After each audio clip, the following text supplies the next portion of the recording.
Hi, a very good evening to everyone, and thank you so much for joining us today. This is Deepa Ojha, Manager Privacy and Policy from DSCI, welcoming you all.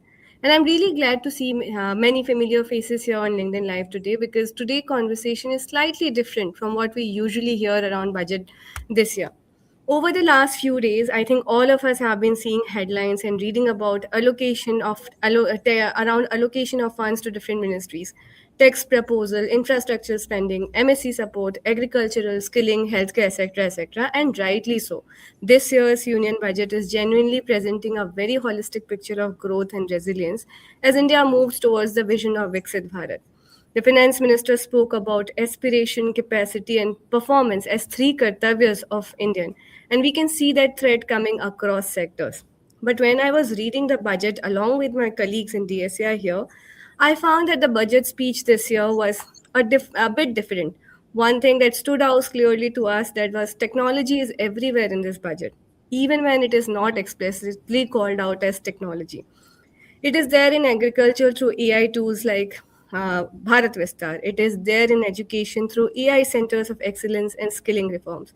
It is there in trade through digital customs and AI based risk assessment. It is there in manufacturing through semiconductors, electronic components, and rare earth corridors. It's there in services in data centers and DPIs and in research in defense, etc., etc. So the list goes on. So, technology this year, as a conclusion, I can say, is not a sectoral announcement, but it is almost like the invisible layer running beneath governance, growth, and national preparedness. And this is where, from a DSCI perspective, things becomes interesting to us. Because when a country starts investing this heavily in this different kind of technologies and deep tech, as we see, the conversations automatically shift and needs to shift from adoption of technology to the trust in technology. Questions start emerging that are not always visible in the budget or the budget related documents but are very important for the ecosystem, such as if we are building semiconductor capacity, how do we ensure that there is a trust or hardware security assurances? If AI is getting embedded into governance and custom, how do we ensure that governance and models are auditable, they are demonstrable of a due compliances, etc., etc. So, in that venture, if we say that if India wants to be a global data center leader and a hub, how do we build investigation capability, readiness, and cloud forensic capacity? And interestingly, I am sure that this budget gives a signal that the government is aware of these questions and shifts, and we are strengthening of cyber security projects, institutional support to data protection board, expansion of the national knowledge network, focus on digital platforms for customs, etc., etc. So, from a policy perspective, I can clearly say that the objectives and the means to achieve objectives have been debated quite clearly. All of this tells us that India is moving towards a technology enabled governance, but also toward trust based digital system. So today's conversation is really about reading the budget slightly different, not just in terms of what has been allocated to what ministry and how the fundings are going to get secured and shared, but what this means for cybersecurity, data protection, and critical technology ecosystem as the country progresses in coming years. To unpack these sort of discussions, I have my two wonderful colleagues joining me in this discussion.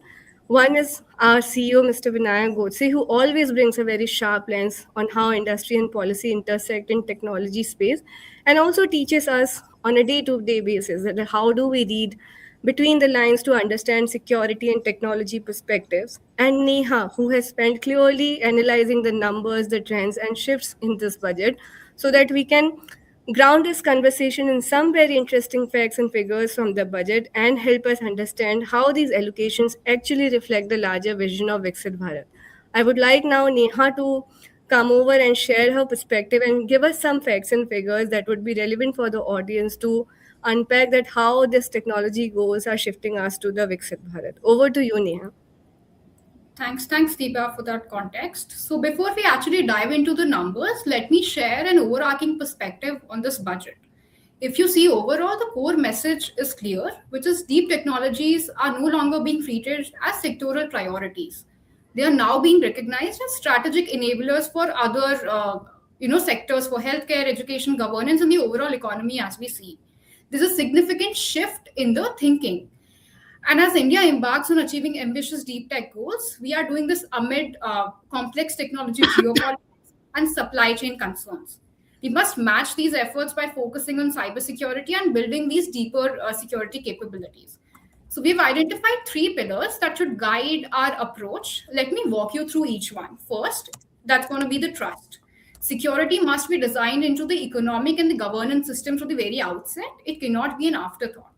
Second, it comes to resilience. This encompasses hardware assurance, supply chain validations, and AI audits for sure. And third, if we look at the geopolitical awareness, critical technologies are essential for national security and defense preparedness. We're operating in an environment where technology and geopolitics are deeply intertwined. With that framework in mind now, TSCI welcomes METI's allocation for like approximately 21,633 crores.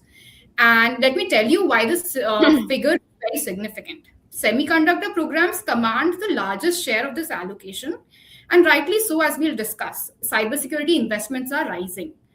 R&D fundings are remaining steady. And importantly, Data Protection Board continues to receive institutional support.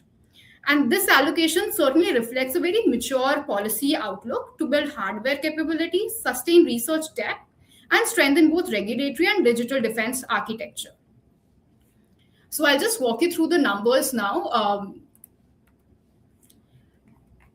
So if we see the numbers at a glance, starting with METI, we have the Ministry of Electronics and Information Technology with a total allocation for 21,632 crores.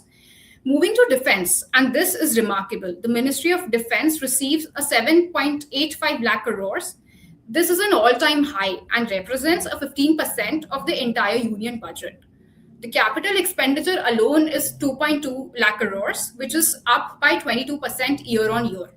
If we look at electronics and manufacturing, we're seeing a significant push. The electronic components manufacturing schemes, they're receiving 40,000 crores, which is a 74% increase from last year. This is about reducing import dependencies and building domestic capabilities. And if we look at Defense Research and Development Organization, DRDO, it gets a share of 29,100 crores. And this funding supports emerging tech research and cybersecurity capabilities for defense. Now, let me highlight some other critical allocations as well. Rightly, if we see India AI mission, it receives 1,000 crores for this fiscal year. The total outlay for this mission is 10,371 crores. And this is about building AI capabilities at scale across the sectors. If we look at Research Development and Innovation Fund, as we call it, the RDI fund, it has a massive 7-year corpus of 1 lakh crores, with 20,000 crores allocated for this year alone. And this fund aims to catalyze private sector research and development. We also have Biopharma Shakti, a 5-year program worth rupees 10,000 crores to make India a global hub for biologics and biosimilars. So these are the numbers overall that we see. Now, if I were to take a little deep down into these numbers, if we look for frontier and deep tech investments, these are the areas where India is placing big bets on future technologies.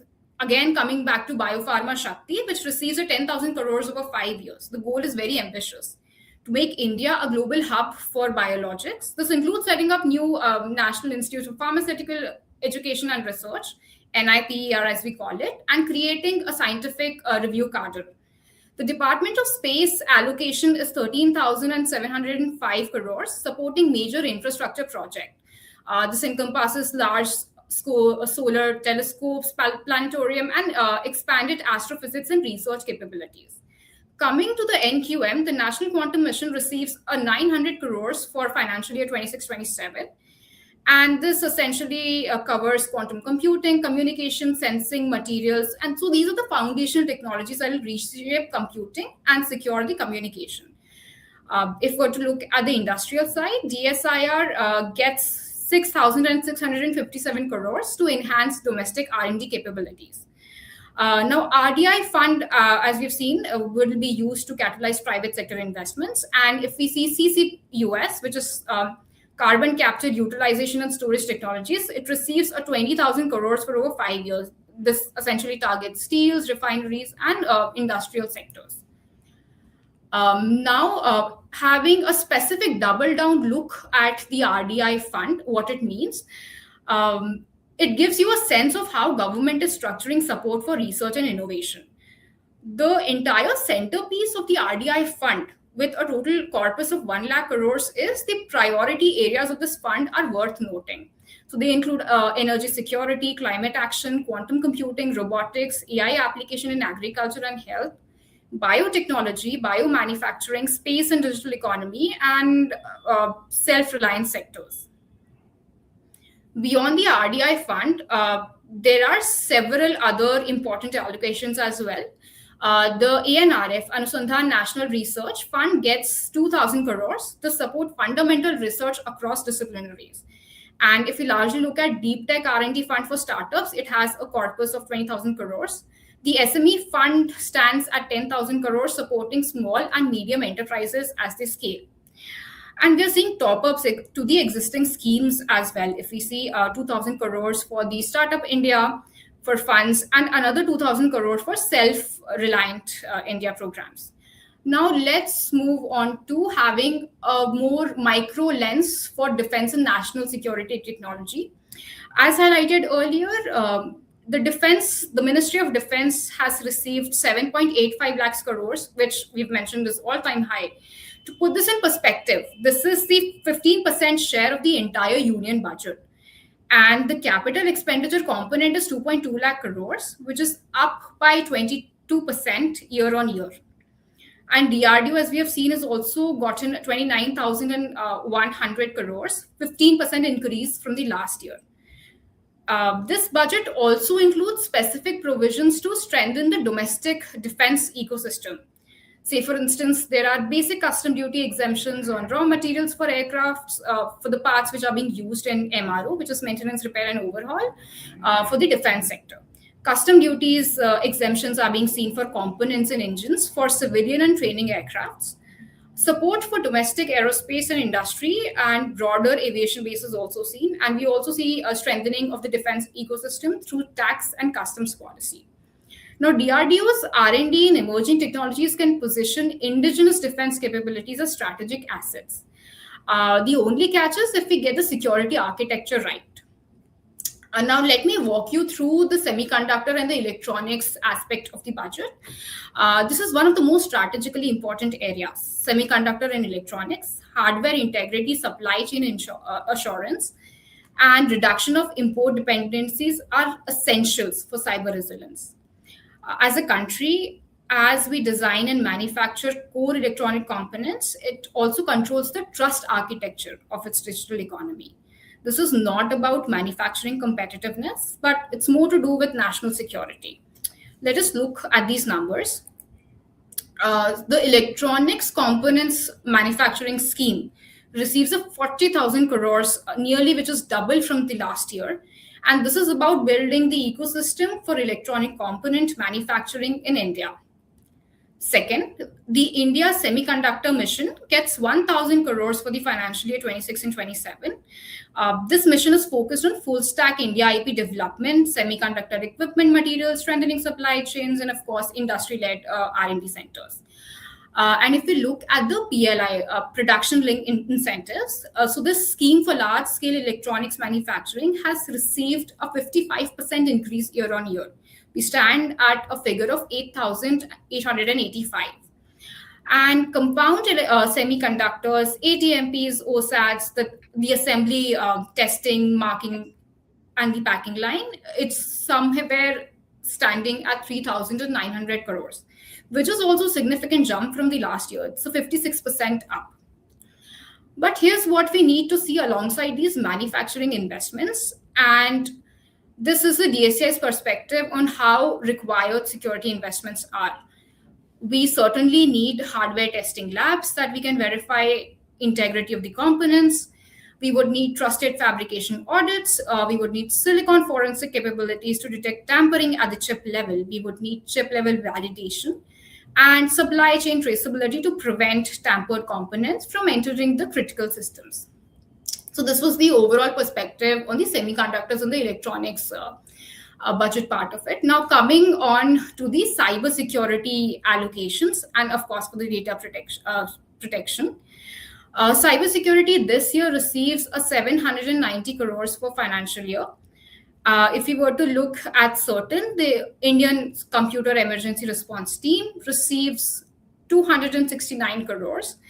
And if we were to look at the Data Protection Board, which receives 10 crores, now this might seem like a modest figure if we say Data Protection Board receiving 10 crores, but it represents continued institutional support for the regulatory body that will oversee implementation.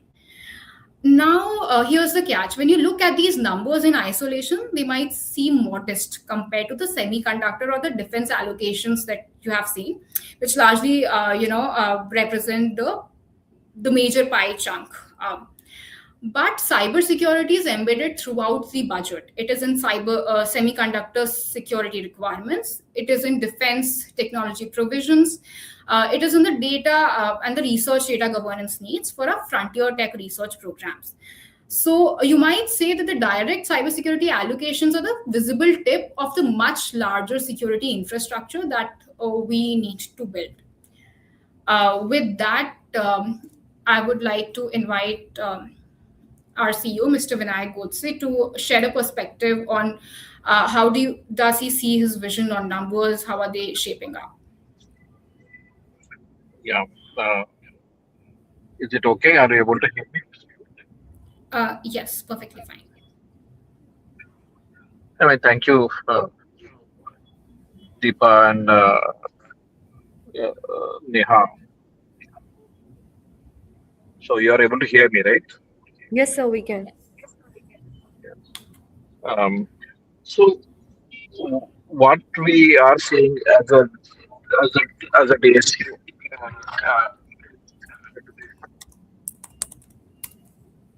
and this has been discussed a lot, how this budget provides quite a significant technology. One is continuing on the investments that we are making on a deep technology area, emerging technology area, and we know there is a distinction between what is deep technology, emerging tech, and more important critical technology. And critical technology, especially in the context of geopolitics that we see right now, is getting quite a good attention from the most of the government, but for India, it is very significantly important area to dwell into because of the kind of a geopolitics that we are in, right? So the priority areas that we looked at, and I'm happy to see continuing attention and effort for cybersecurity is there. Certainly, mighty budget reflects on continuation and a scaling of the budget for cybersecurity. That's one important part. But overall, impetus given to the priority area like quantum, for that matter, continuing investment in quantum, AI, bio, for that matter, space sector, for that matter, robotics, for that matter, right? So and and the different areas and continue. So this is not only. So there are. If you look at the budget, there are three areas of technology investment that we see, right? One is to cater 3 or 4 areas. One is to cater the operational specific, like in enhancing the budget of R&D. Most of the key ministry like Ministry of Electronics and IT, also DST, had been investing in research. So scaling up that investment in R&D, we had seen last year for cybersecurity project itself, there was significant rise in the budget. So that's the second important thing which is happening. And there are very special missions and initiative like quantum mission, like there is this cyber physical mission, national mission for cyber physical. So there is this mission-driven approach, right? And so that's the third important part. But then fourth is also creating this overarching structure. And this overarching structure is one is a continuation. Another important part is taking at a larger level, right? So the all the commitment of the RDI, which will route through ecosystem of investors, is trying to talk about the technology which will be relevant in next 10, 5, 10, 15, 20 years of time. So it's a view taken for the large duration of the time, and RDI is one important part, and they're setting up this ANRF, which is a National Research Foundation, is an institutional mechanism to make sure that there is a specific critical focus on One is taking care of the existing requirement, also taking care of the specific initiatives like quantum mission or cyber physical mission and many such missions which are happening. But third important part is making it sure that we draw or we plan for a long haul kind of a journey of taking the entire science and technology development of this country, right? And there is very another interesting thing which we observed is this Vidyan Dhara, which is um, in the process it may possible that there there they will be needing some kind of continuous support in some areas basically.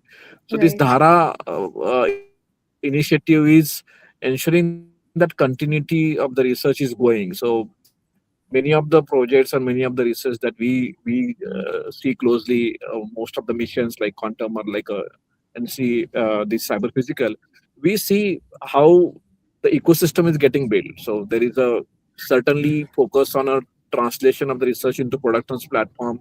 Certainly the effort of creating institutional mechanism. One is to do research, but other is to make sure that the research is relevant and critical from the industry perspective.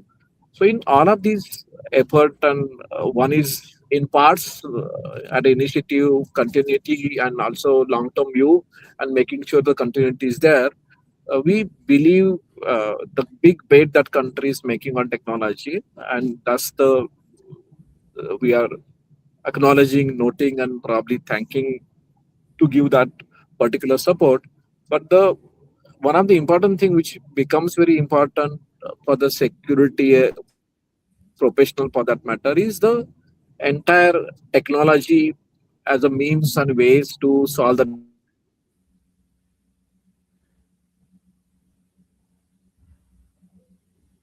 I think, Uh, we are seeing the defense budget. One of the important part sir, of the if you can defense repeat budget that, is. sir, if you can Is repeat it okay that now? last 30-40 seconds, we missed you for a while. Yeah. Is it? Are you able to hear me? Yes, sir, it's better now. Yeah. So the capital expenditure is also significantly rising in defense. That's one important part. And second part is the budget which is for national security. So if we Right. closely look at a lot of heads got quite a significant jump from the national security perspective for internal security, the border security, various effort that we are putting at a national level. So there is a lot of technology-driven approach to national security, right? So when all of these things happening, so one is to understand the security, national security ramification going beyond cyber security is one important area of exploration and effort that Data Security Council of India is trying to put together for last so many years. And second part, which rightly Deepa and Neha brought together, is to understand what it means for cyber security. Means if Right. you, as a country, has been putting significant investment in a biotechnology or bioscience for that matter, then we know increasingly there is a concern with respect to biotech security, cyber security impacting the sector, biology sector, biotech sector for that matter, right? Second is talk about space economy and technology ecosystem to be evolving in the country. Space sector security is an important part, and as a DSAI, we are engaging with all the ecosystem of the space sector to create an agenda for security there, and more importantly, contribute to the lot of thinking going on there, and helping to improve the security posture and preparedness of that sector, basically. Right? Quantum, we are with help of the industry, we are very much engaged on a security issue that quantum would probably bring to all of us in coming years. And there is already, some of you must have noticed, there is already a draft policy guidance of an NQM is published today, and for a public consultation, and NQM is taking the public's views and recommendation on the uh, NQM policy on quantum resiliency, right? So there is certainly agenda of security there. We want to see the agenda of security in biotechnology. We want to see agenda of security in space sector, and we want to see all of these frontier, especially Deepak talked about in semiconductor, right? As we are becoming better at one is manufacturing part, which we are putting a lot of effort for that. But we are also devising a lot of policies and effort and commitment of budget for the component, semiconductor component for that matter, right? So when we talk about component, we are talking about increasing the country's supply chain, country's role in a critical supply chain of semiconductor, basically, right? Or the digital system that are getting built, and the components will make that possible for us, basically, right?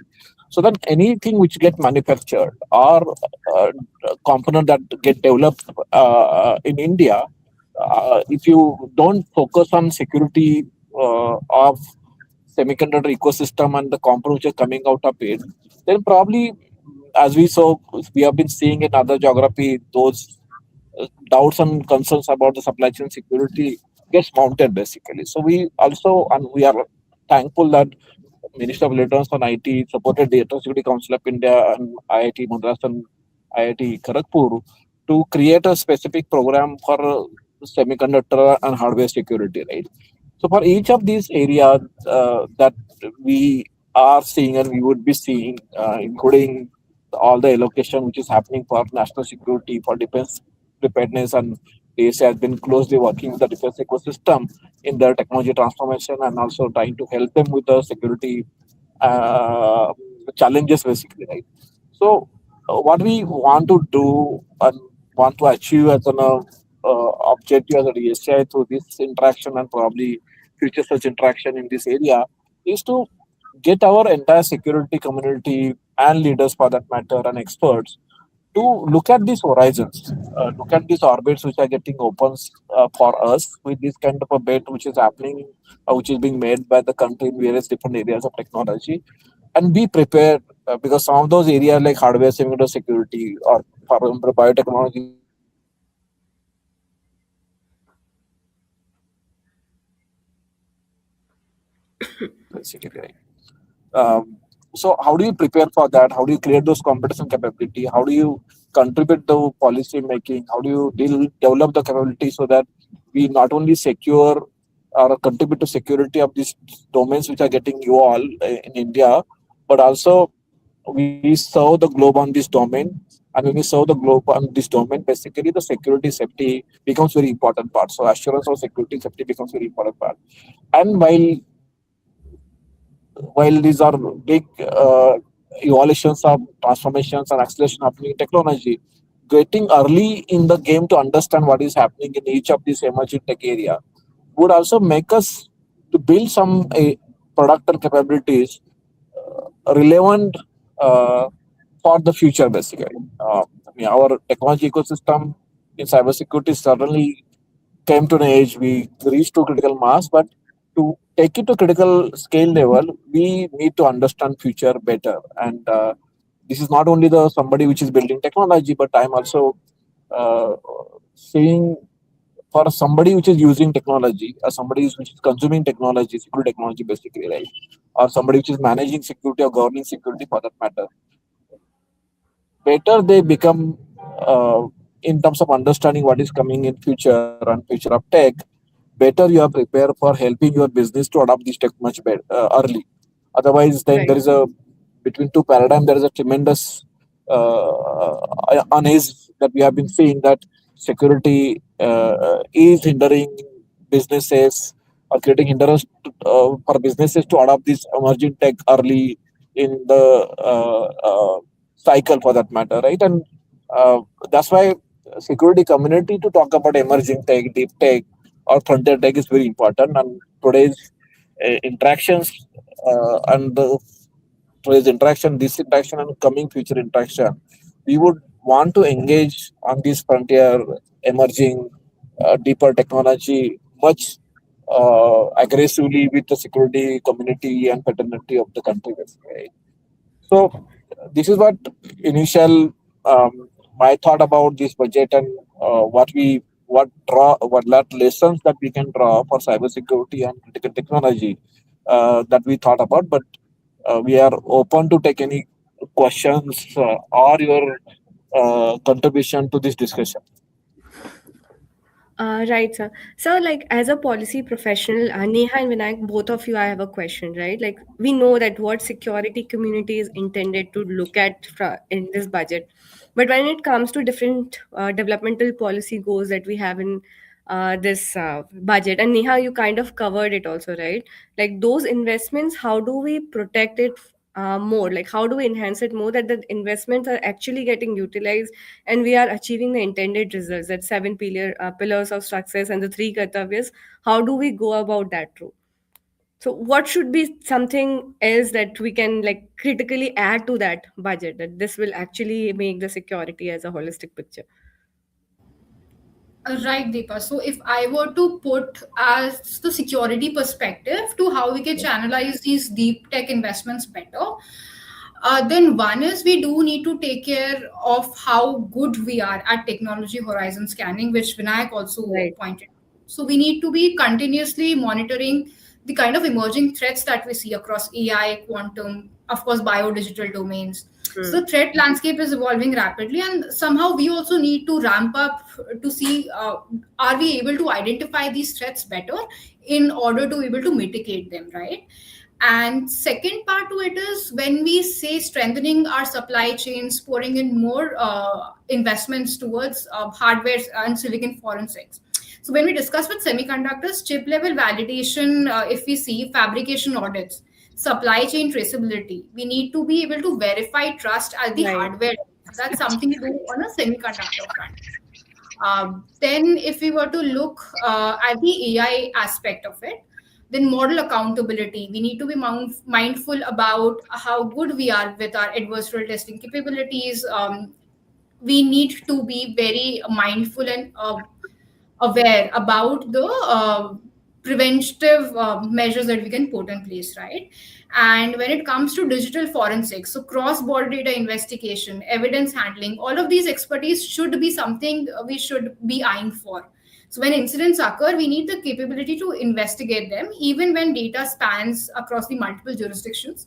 So if we sort of like knit all of these into a bigger uh, fabric, I would say we can certainly channelize these investments better. Right, Neha. Thank you so much. I think that's where I think when Vinayak was saying getting early into the game, these considerations right from the very beginning, starting of the project, would actually help. One more questions from that perspective. At this moment, I know security community to some extent are well versed with these kind of considerations and nuances. But when it comes to large and mass skilling, when regarding these capabilities, how do you think as a community we can come together and help in that knowledge building exercise? That how do we actually enable technology and knit technology security together and achieve the intended goals of Viksit Bharat? So, Deepa, if I'm audible, Right, so you are. so let me take that. So, what happens? And we are as a team set taking note of it.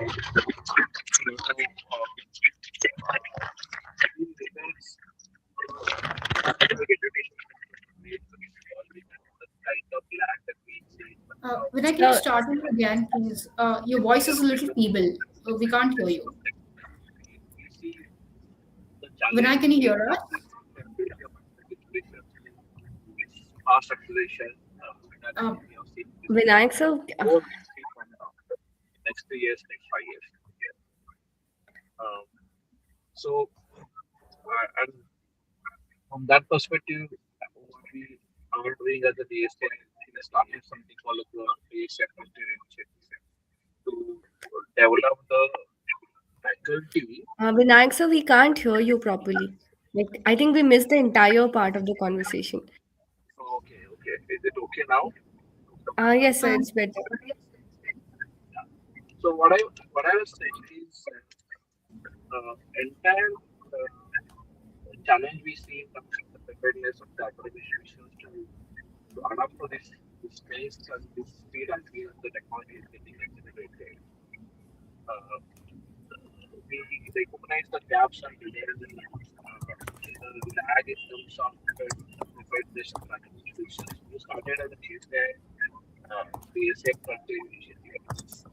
We need to put this attention to develop the faculty, to for the frontier tech. We want them to prepare for all this acceleration and innovations that we have been seeing in frontier technology initiative. We started that as an initiative. We starting the first batch of the frontier, DSA frontier, which is putting effort to develop faculty for frontier tech. That's one important intervention. Uh, but as we see, security community they start understanding the frontier and development tech better. They will also get better at engaging with what is their own industry, but the technology ecosystem also engage with academic education much better. So, one is DSA does something, but another part of the it's a duty and hobby. The individual or country.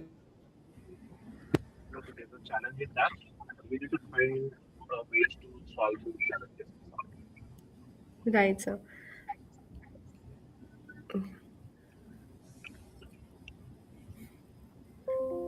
Yeah, I think this brings me to end of my questions, at least as of now. Uh, Neha, do you have any if we have any audience questions, we can take it up. Otherwise, we can have some closing remarks from both of you guys. Like,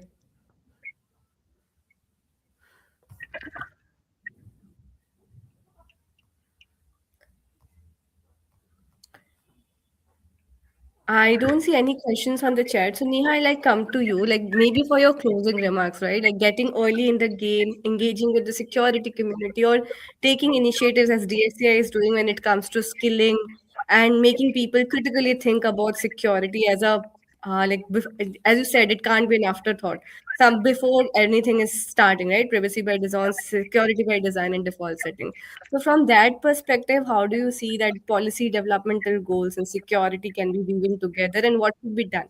Like from the very first, like as some points of your closing remarks to this conversation, because we wish to continue this engagement further when it comes to security and critical tech. Right, right. Thanks, Deepa. I think one fundamental thing that remains clear is India's deep tech ambitions are no longer aspirational now. So we're moving a little towards operationalizing them. And this is very much clear from the kind of funding that we have seen coming, flowing to METI, which is like 21,000 crores approximately. And if you see record defense allocations, right, it's one of the biggest Right. chunks we have discussed. And we have bigger bets on semiconductors, we have it on AI, quantum, and somehow we are now building the infrastructure of tomorrow. But infrastructure without security is just vulnerability at scale. And this is when DSCI has come together to put this to perspective. We have been having even more budget readings and sessions like these happening. But DSCI brings a very unique perspective on the table, wherein we see it from the lens of how these ambitions can be channelized better, how we can support these visions more uh, if we weave in that security fabric, right? That is one. And the real measure of our success, I would say, would just not be how fast we adopt these technologies, but it would be how securely, transparently, and resilently we build on them. So that's the three fundamental pillars that I would leave or end my conversation to. Cybersecurity is not a compliance checkbox. And Right. DSR is committed to ensuring that India rises as a technology leader. It also rises as a trusted one, Right. is what I see. Yeah. Yeah, thank you, Neha, for those insights. And I think while Vinayak was speaking on the skilling, I think some part of it we can't hear, but what I could gather from the conversation, of course, cybersecurity is part of it, but cybersecurity skilling is also a different part of it, which Vinayak kind of elaborating that how DSCI is taking it ahead through our cybercrime investigation research and training center, or through our cyber Siksha program, where we are educating women and young girls about how cybersecurity needs to be an thing, and also the frontier tech development program which we are envisaging, as in how we can make our educators learn about cybersecurity practices from the very initiation part of it, right? So like we would request everyone to like keep looking at DSCI website, because at when it comes to skilling and engaging with the ecosystem on cybersecurity and data protection front, DSCI is all there, and we are looking at most of the critical sectors and how security and technology is emerging there. With regard to this budget and DSCI perspective, what we covered on our LinkedIn Live today is an article also we have published on our website where it details that how do we see this national union budget.